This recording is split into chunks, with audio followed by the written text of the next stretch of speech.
Et donc, c'est de revoir la restructuration des institutions et des différents secteurs d'activité. Et aussi, troisième intervenant, quel est le rôle de la diaspora au Mali. Donc moi je pense que ce sont ces trois thèmes-là qu'on va essayer de revoir, de discuter et de voir éventuellement comment on peut avancer et faire proposer quelque chose de potable autour. Si tout le monde est d'accord. D'accord? Ok, Monsieur le Président. Voilà. Oui, votre 5 minutes. Oui, à qui l'intervention, je sais pas. Non, vous aviez demandé 5 minutes, je disais. Il avait 5 minutes pour chacun. Ah d'accord, ok, j'avais pas bien ceci alors. Le rôle de la diaspora dans la refondation, si j'ai bien compris le terme. Moi, j'aimerais bien poser une question. De quelle refondation s'agit-il?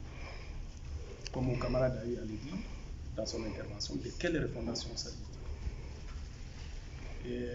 Lui aussi a parlé de la question de la structuration de la diaspora.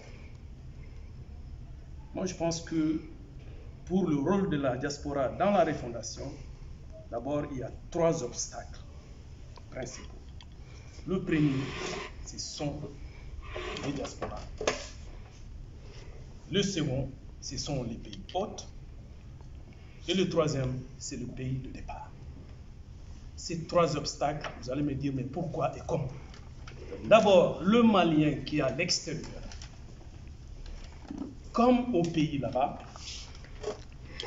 le véritable problème, c'est que si moi je ne suis pas devant, si je ne suis pas le chef, si je ne tiens pas l'arène, ça ne marchera pas et je fais tout pour que ça échoue. Comment voulez-vous qu'on avance?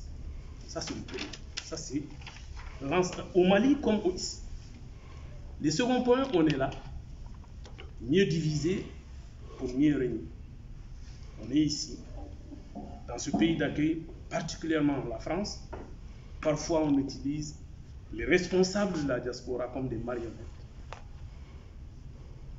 en concordance avec ceux qui dirigent le pays, pour flouer tout le monde. Et on ne va pas avancer. Et c'est toujours comme ça, ça a toujours été comme ça. La structuration de la diaspora. Il y a tellement de potentialités, je ne vais pas m'étaler là-dessus. Comment recenser l'ensemble des compétences qui sont là pour le mettre au service au pays. On a fait des propositions dans ce cadre. Mais comme je l'ai dit, il y a le CBMF, il y a le Haut Conseil des Maliens de l'extérieur, il y a combien de structures qui sont là comment on peut être divisé comme ça pour être ensemble, ensuite on demande à être ensemble pour apporter le soutien.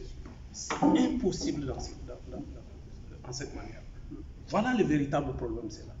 Donc, on va dire, on va s'unir. Dès qu'on va sortir, il y a, non, lui là, si tu le mets devant, il va faire ceci, il va faire cela. Mais comment voulez-vous qu'on avance comme ça? Le véritable obstacle de l'implication de la diaspora dans le processus de développement et dans la refondation réside ici. Le véritable problème, c'est ça. Et si on veut avoir une solution à cela, moi je ne vais pas m'étaler parce que mon camarade a déjà parlé de cette refondation de l'État, parce que pour nous, la transition, comme il l'a si bien dit, ne va pas refonder l'État. La transition peut, avec l'ensemble de Maliens, poser les bases de cette refondation.